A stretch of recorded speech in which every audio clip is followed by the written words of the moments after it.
You know, I like to think that there's two different types of Mario games. First, you've got, oh yeah, that's pretty good. And then there's, today we're talking about one that falls under the first category.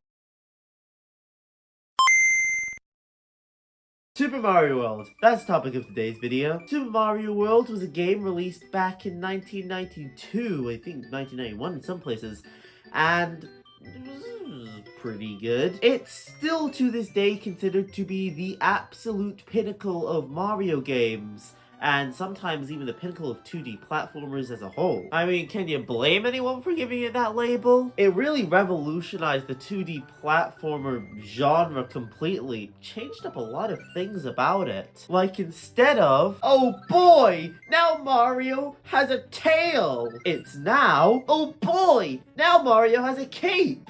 And he's riding a dinosaur! Mario World has a lot of interesting little things about it, and a lot of things have been brought over to modern Mario games. So first, of course, power-ups. So Mario World, you've got your bog standard power-ups like you'd have in any other Mario game. You got your mushroom or your star, your fire flowers, your one-ups, all of those are in the game. However, you've also got some other additions to the game that are real interesting ones. First up, you've got the cape. This is the one that you see on the box art of the game, and it's the one that's most prominent. The cape feather is essentially like the Tanuki leaf from Mario Bros. 3, but in my opinion, even better, because it makes the flight even better, even smoother. It's even faster with flying. Honestly, the cape feather in Mario World is probably my favorite flying power-up in a Mario game. The mechanics of it just work so well, it feels so fluid to use, it's just really fun to just fly about with this thing. There have been times I've gone into levels and just flown about with the cape for like 2 minutes or something, just because the cape mechanics are really fun. You run to gain speed, and then you eventually gain lift, similar to the Tanuki leaf. What's not similar to the Tanuki leaf, however, is you can keep that momentum going pretty much forever. You can go down if you press right on the D-pad, and then go back up if you press left on the D-pad. And if you do this in the correct rhythm, then you can fly literally forever, which is really fun and really cool. Then there's the P-Balloon. The P-Balloon in Mario World is like the cape, but worse in like every possible way. It exists kind of just for challenge levels, to be honest. What it does is it inflates Mario up to a balloon size and it allows you to float slowly across a level. However, it does run out after a certain amount of time. It's not infinite. So if you are over some sort of deadly gap while it's running out, then yeah, you're probably gonna die. Whether with something like the cape, you can just keep flying. The story of Mario World is pretty much the story of every Mario game to have ever existed. The princess has been captured by Bowser, but this time, Bowser also decided to screw over a bunch of Yoshis, because he felt like it. Yep, Bowser just goes into Yoshi's Island, which is where the entire place takes place, the entire game. It's in Dinosaur World.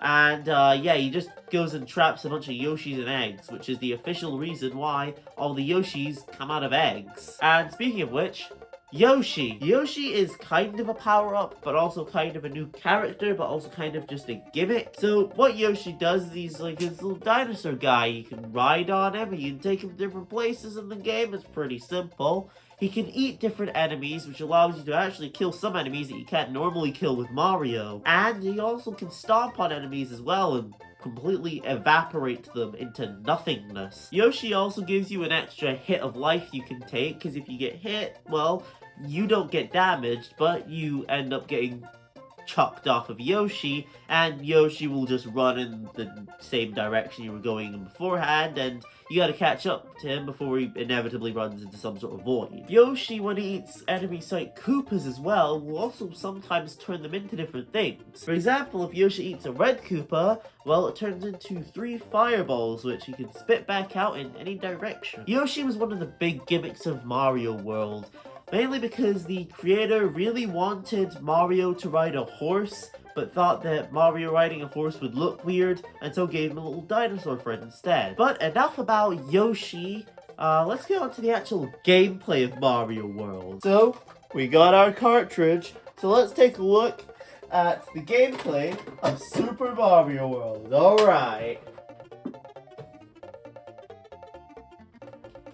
What the hell is this? Mario World's gameplay is pretty much the same as any other 2D Mario game. You enter a level and then you go from one side of the level to the goalpost of the level. In Mario World, the levels are really actually quite good. Out of every Mario game, they tend to just be the most unique and interesting, especially considering Mario World levels consistently have a whole ton of secrets. Mario World is renowned for its secrets, all its secret levels and exits and path-throughs and everything. The game claims to have 96 individual levels. It doesn't. It has 96 different exits, which could be anything from the normal goalpost to a keyhole you can go through to unlock a secret level. However, these 96 exits are still, oh, that's a lot of exits. And yeah, a lot of them lead to secret levels, because Mario World, as I just said, is really well known for its secret levels. Mario World was made so that the player was meant to explore, because, well, it's a Mario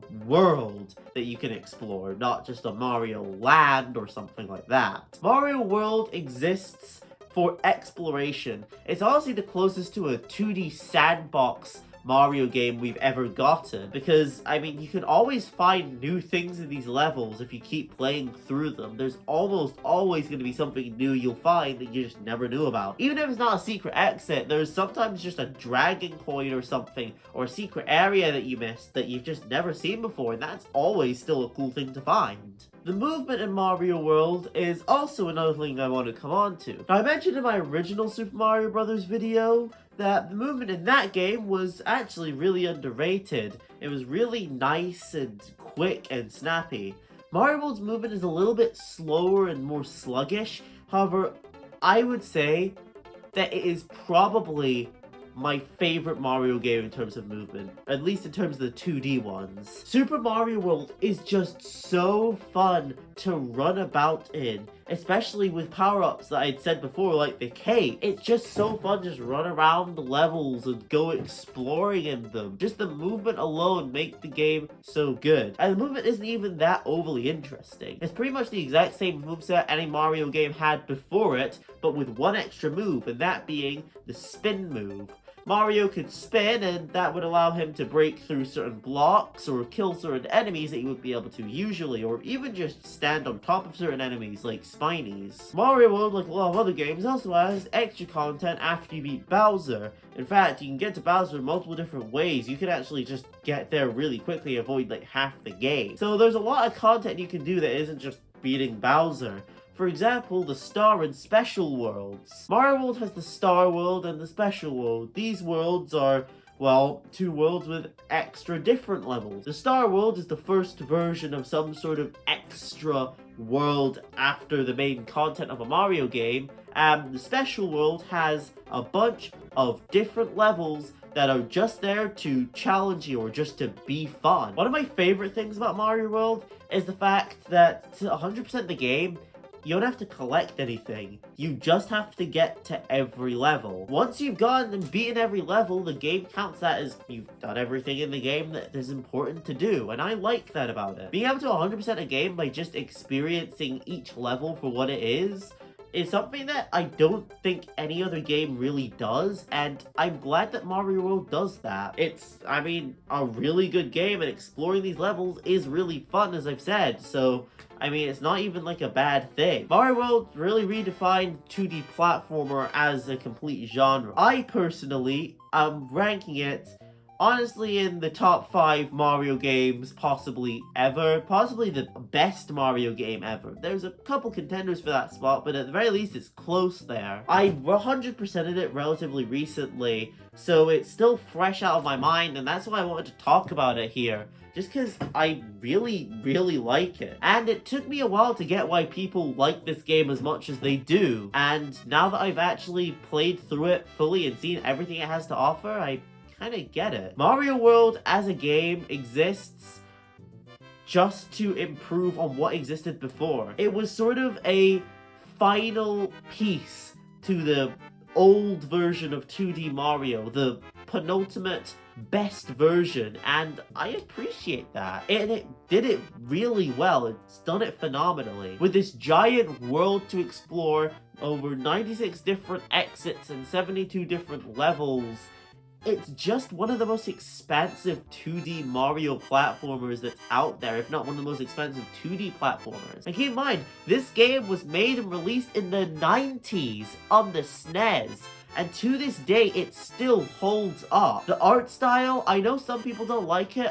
I love it personally. I think it looks great. It's colorful, it's vibrant, it looks a bit goofy and wacky, but I like the goofiness and the wackiness of it. I think that's cool. I think that's nice. It looks unique, and that's what I really appreciate about Mario World. It's the fact that Mario World, out of all Mario games, is a really unique one. There's not really any other Mario game that's quite like it. The only one that even comes close is Mario Bros. Wonder, and even then it's a little bit of a stretch because, well, Mario Bros. Wonder, it's an alright game for sure, but it's not the absolute pinnacle of gaming. I think that Super Mario World, personally, is the best 2D Mario game ever. I don't think that any other 2D Mario even compares to it, really. So, yeah. Final verdict? I mean, Mario does look pretty goofy in it.